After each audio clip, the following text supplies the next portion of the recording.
na naman si Boss Lucio at dito sa video natin, bagong unboxing na naman dahil nandito ang bagong Oppo na smartphone. Walang ba, kundi ang Oppo A17.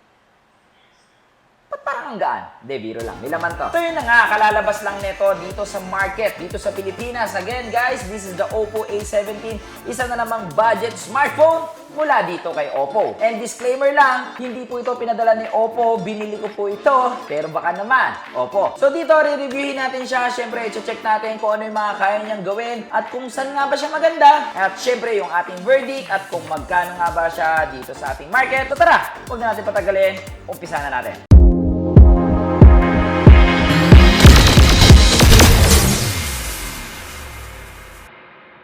Ikaw ba ay isang streamer or content creator at naghahanap ka ng pampaganda ng iyong streaming layout? Yung lahat animated, lahat high quality, at ang pinakamaganda, it's all copyright free. Saktong-sakto ka dahil this video ay sponsored by Onda TV. Sobrang dami mong pwedeng pagpilian dito na themes na pwedeng bumagay sa iyong live streaming layout. Nandito na lahat, example the webcam overlay with the labels, green screen webcam with the labels, at mga animated talking banner, animated overlays, at mga scene transition na pwedeng mag-improve para sa iyong live streaming. Meron na ring starting banner, pause banner, at ending banner.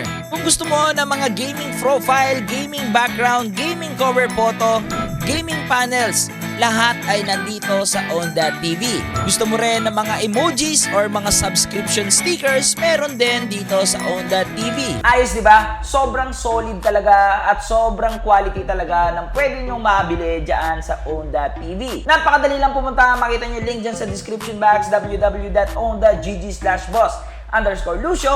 At once na may binili kayo guys, meron kayong 50% off once na gamitin ninyo ang code na Lucio. Ayos, di ba? Nakamura ka na, gumanda pa ang iyong streaming layout. So balik na nga tayo dito sa ating topic, the Oppo A17. So wag na natin patagalin, buksan na natin. Sa packaging guys, syempre the branding ng Oppo, the blue and the black guys, hindi na nawala yan. So napakaganda ng packaging dito.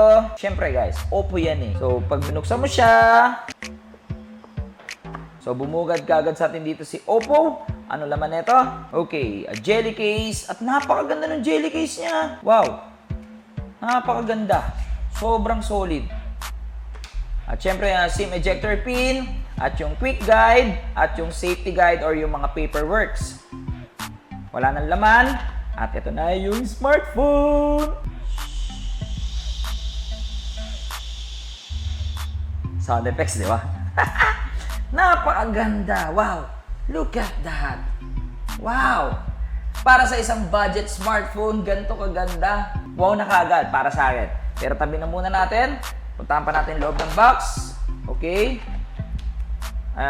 Charging cable. At yung kanyang power brick. Siyempre, alam nyo na. Itatabi na yan dahil dito na tayo sa smartphone na to. So hindi ko na kayo patatagalin. Magkano nga ba itong Oppo A17 sa market? Murang-mura lang dahil ang presyo nito guys. Pwede nyo mabili ito sa lahat ng mga branches, mga pwede nyo mabilan. Basta kung saan mga tindahan, presyo niya or ang kanyang SRP is 7,999 pesos.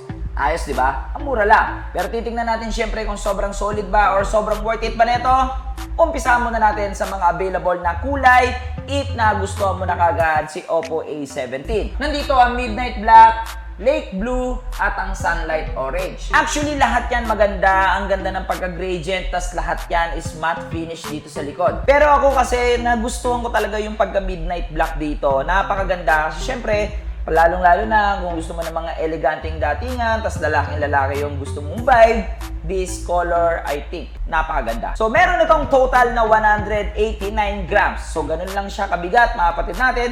Pero, kumpara natin sa mga ibang smartphone, syempre, may mas mga magagaan pa dito. Pero yung kanyang weight, okay na rin naman. So, umpisa na natin sa kanyang built-in appearance. Umpisa natin dito sa kanyang right side. Nandito yung kanyang volume rocker at yung kanyang 2-in-1 power with the fingerprint sensor.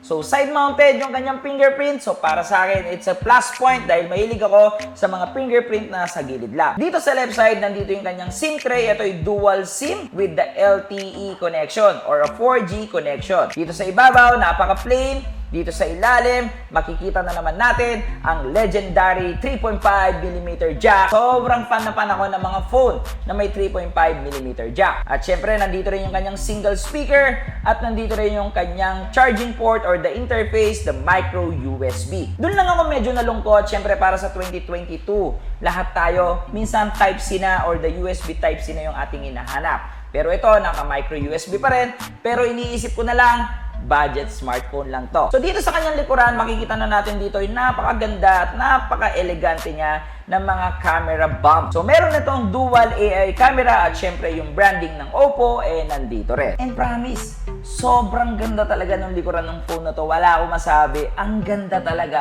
Parang kung titignan mo siya, hindi siya budget smartphone. So sa gilid niya, para sa akin, pasadong-pasado, aluminum yung ginamit at sobrang elegante talaga niya. Sobrang classy talaga niya. Pero syempre, hindi pa tayo natatapos doon. Puntahan na natin kagad dito yung kanyang display. So meron itong total na 6.56 inches HD Plus IPS LCD na may total na 720 by 1612 pixel. At syempre, ito ay naka 60Hz refresh rate. Not bad na para sa isang budget smartphone. Syempre, normally 90Hz, 120Hz. Pero alam naman natin na once na nagtataas ng refresh rate ang isang smartphone, nagtataas din ang cost niyan. So para sa akin, yung kanyang presyo, okay na. And also, this Oppo A17 is equipped ng octa-core MediaTek Helio G35 na merong 65GB of storage at 4GB of RAM. Boss Lucio, 4GB of RAM lang? Di doon na lang ako sa ibang phone na merong 4GB pataas, di ba?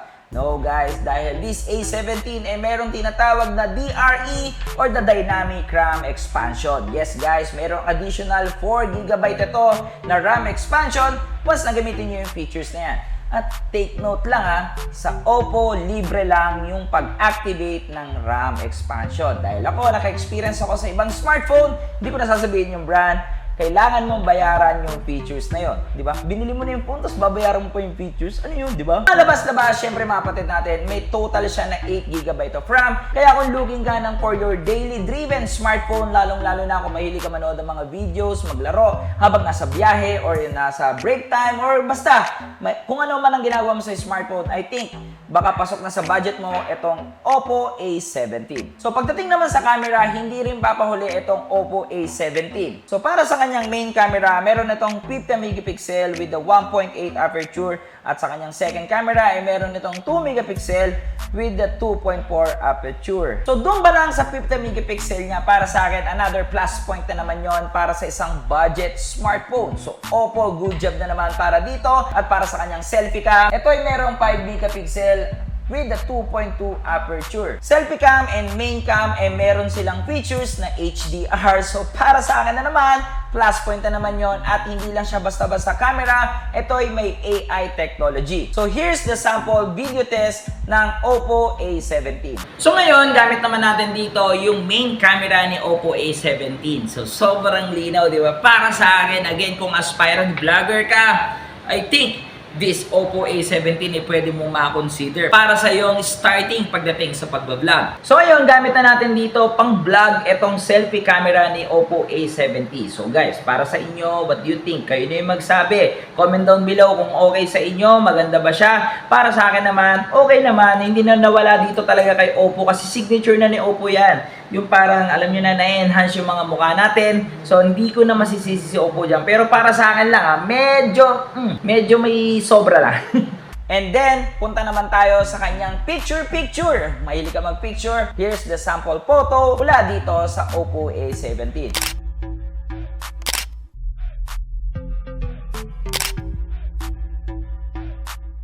Kanina nasabi ko na meron siyang single speaker dito sa ilalim. So single speaker lang to, pero para sa akin, okay na, hindi na siya ganun kabitin. Pwedeng-pwede na maririnig mo na maayos yung iyong pinapakinggan na music or nilalaro mo. So here's the sample ng ating speaker sound test.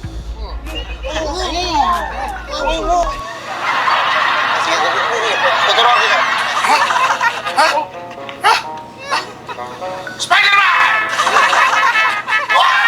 Okay na, para sa akin guys, Alam niyo na yun guys, pwede na. Hindi siya maganda, hindi siya pangit. Pwede na. Isa pa sa maganda dito sa Oppo A17 is yung kanyang battery capacity. Dahil meron itong total na 5,000 mAh battery at kahit naka micro USB lang siya, meron itong napakalakas na power brick. Ito ay may total na 10 watts fast charging features. Pwede na, di ba? Merong iba 65 watts, pero naiintindihan naman natin, once na nagdadagdag tayo ng features sa isang bagay o sa isang device, nag-a-additional yan na cost. Para sa 7,999,999. What do you think? Worth it nga ba siya? So, puntahan naman natin dito yung kanyang gaming or yung gaming experience na makukuha mo once na ikaw ay bumili ng Oppo A17. Sa experience ko sa paglalaro ng Mobile Legends, dala na rin siguro ng octa-core MediaTek Helio G35 at meron siyang 4GB ng RAM, pwedeng-pwede na, malalaro mo naman dito ng maayos ang iyong Mobile Legends. Yun nga lang, kung naghahanap ka ng sobrang taas na quality, medyo hindi mo siya ma-achieve dito sa A17. Pero again,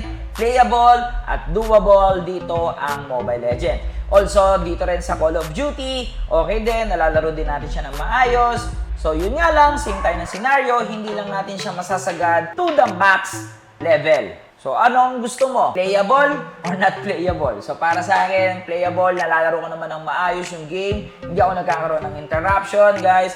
Para sa akin, good na yun. And like what I said, this is a budget smartphone lang. So, yun na nga, puntaan na natin dito yung verdict o yung final thought ko para dito sa Oppo A17. So, sa kanyang presyo ng 799 para sa akin, mga kapatid natin, syempre, marami tayong pwede ditong ikumpara na smartphone para sa kanyang price range. Pero syempre, pag-usapan na lang natin yung mga positive na meron dito sa Oppo A17. Umpisahan na natin dito yung kanyang octa-core MediaTek Helio G35. Normally, nakikita natin yan sa mga 10,000 pesos and above na smartphone.